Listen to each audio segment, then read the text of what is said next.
8 March 2014 Malaysia کی ایک ہوائی جہاز ملیشین ایئر لائنز کی فلائٹ MH370 کوالالمپور سے بیجنگ کے لیے روانہ ہوتی ہے۔ جہاز میں کل 239 لوگ سوار تھے۔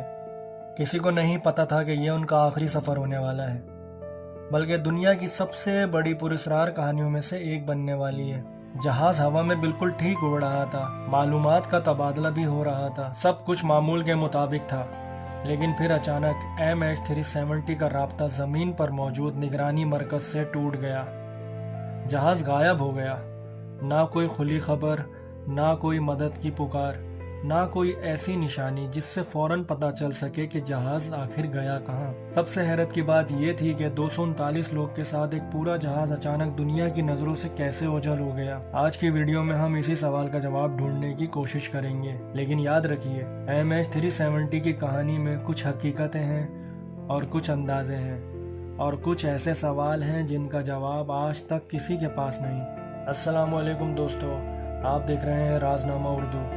آج ہم بات کریں گے ایک ایسے واقعے کی جس نے پوری دنیا کو حیران کر دیا تھا۔ ایک ایسا ہوائی جہاز جو اپنے طے شدہ راستے پر روانہ ہوا مگر اپنی منزل تک کبھی نہیں پہنچا، اور سب سے عجیب بات، اتنے سال گزرنے کے باوجود ہمیں ابھی تک یقینی طور پر نہیں پتا کہ اس جہاز کے ساتھ آخر ہوا کیا تھا۔ تو چلیے اس کہانی کو بالکل شروع سے سمجھتے ہیں۔ 8 مارچ 2014 کو ملیشیا کے شہر کوالالمپور ہوائی اڈے سے ملیشین ایئر لائنز کی فلائٹ MH370 نے اڑان بھری۔ اس جہاز میں 239 افراد سوار تھے، ان میں مسافر بھی تھے اور جہاز کا کچھ عملہ بھی۔ جہاز کا رخ بیجنگ کی طرف تھا۔ اڑان کے شروعاتی حصے میں سب کچھ بالکل معمول کے مطابق تھا۔ جہاز اپنے راستے پر تھا۔ زمین پر نگرانی کرنے والے لوگ جہاز کی حرکت پر نظر رکھ رہے تھے۔ ہر چیز ٹھیک چل رہی تھی، لیکن کچھ ہی دیر بعد حالات بدلنے والے تھے۔ جب MH370 ملیشیا کے علاقے سے نکل کر ویتنام کی طرف بڑھ رہا تھا، زمین پر موجود نگرانی مرکز اور جہاز کے درمیان رابطہ قائم تھا۔ پھر جہاز کے عملے کی طرف سے ایک آخری پیغام دیا گیا۔ اس کے بعد رابطہ ختم ہو گیا۔ پہلے تو کسی نے یہ نہیں سوچا کہ کوئی بہت بڑا مسئلہ ہو گیا ہے، ہو سکتا تھا کہ رابطے کے نظام خراب ہوا ہو۔ لیکن پھر ایک اور عجیب بات سامنے آئی۔ جہاز کا وہ نظام بھی کام کرنا بند کر گیا جس کی مدد سے زمین پر موجود نگرانی مرکز جہاز کی پہچان اور اس کی جگہ کا اندازہ لگا سکتے ہیں۔ اب نگرانی کرنے والوں کے پاس جہاز کے بارے میں پہلے جیسی معلومات نہیں تھی، اور یہاں سے MH370 کا پراسرار سفر شروع ہوتا ہے۔ جہاز کو بیجنگ کی طرف جانا تھا، لیکن بعد میں ملنے والی معلومات سے پتہ چلا کہ جہاز اپنے مقرر راستے پر نہیں رہا، اس نے رخ بدلا۔ اور یہاں سب سے بڑا سوال پیدا ہوا، آخر کیوں؟ کیا جہاز میں کوئی خرابی پیدا ہو گئی تھی؟ کیا کسی نے جان بوجھ کر جہاز کا رخ بدلا؟ کیا جہاز کے اندر کوئی ایسی صورتحال پیدا ہوئی جس کی وجہ سے عملے کو اپنا راستہ بدلنا پڑا؟ یا پھر کچھ اور ہوا تھا؟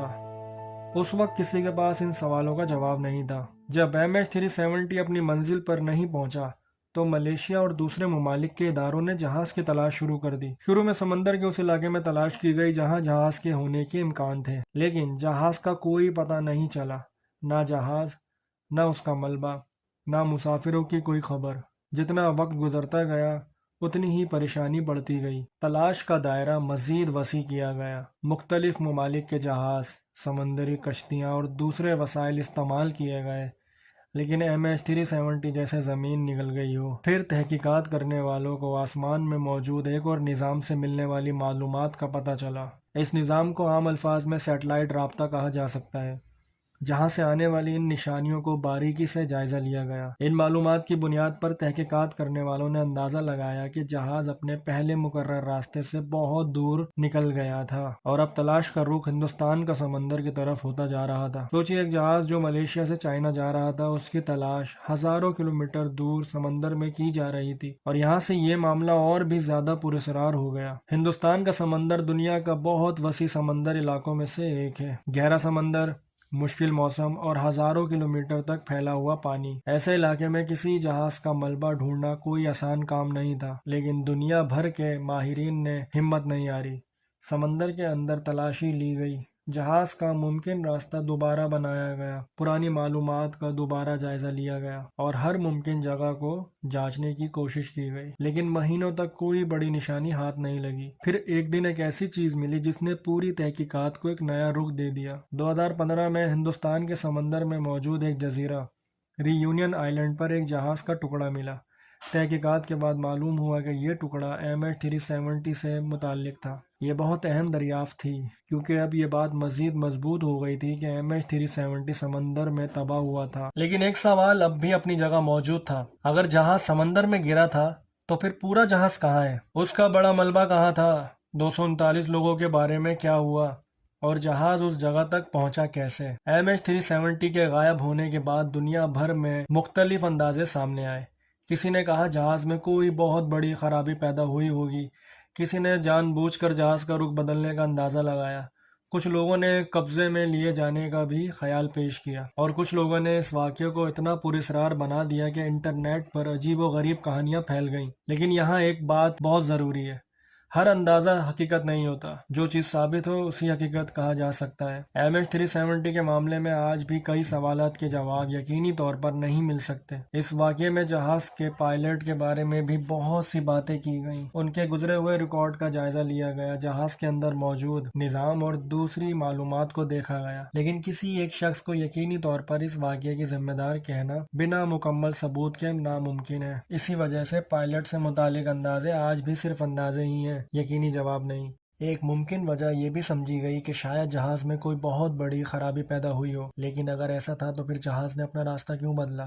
رابطہ کیوں ٹوٹ گیا؟ اور جہاز اتنی دور سمندر کی طرف کیسے پہنچا؟ یہ سوال اس اندازے کو بھی مکمل جواب نہیں بنا دیتا، اور اسی لیے MH370 کا معاملہ آج تک الجھا ہوا ہے۔ اور اب ہم پھر اسی سوال پر آتے ہیں، MH370 آخر گیا کہاں؟ ہم جانتے ہیں کہ جہاز اپنے طے شدہ راستے سے ہٹ گیا تھا، ہم جانتے ہیں کہ سیٹلائٹ سے ملنے والی معلومات نے اس کے ممکن راستے کو اندازہ لگانے میں مدد دی، ہم یہ بھی جانتے ہیں کہ سمندر کے مختلف علاقوں میں ایسے ٹکڑے ملے جو MH370 سے متعلق تھے، لیکن پورا جہاز آج تک نہیں ملا، اور جب تک جہاز کا اصل ملبہ اور مزید اہم ثبوت سامنے نہیں آتے اس کہانی کا پورا سچ سمجھنا مشکل ہے۔ MH370 کا معاملہ صرف اس لیے حیرت انگیز نہیں کہ ایک جہاز غائب ہو گیا، حیرت اس بات کی ہے کہ یہ واقعہ اس دور میں ہوا جب دنیا میں ایسی ٹیکنالوجی موجود تھی جو آسمان سے اڑنے والے جہازوں پر بہت نظر رکھتی ہے۔ پھر بھی 239 لوگوں کو لے کر ایک بہت بڑا جہاز ایک ایسے سمندری علاقے میں غائب ہو گیا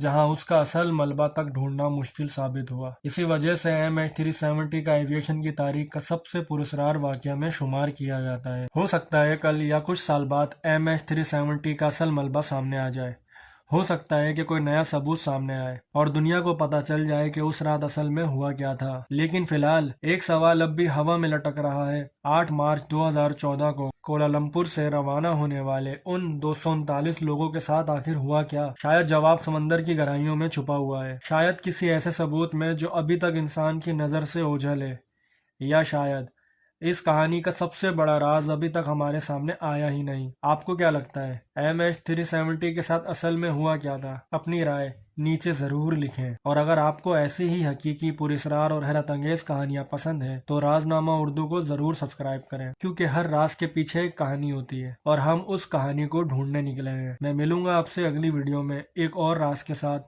تب تک کے لیے اللہ حافظ۔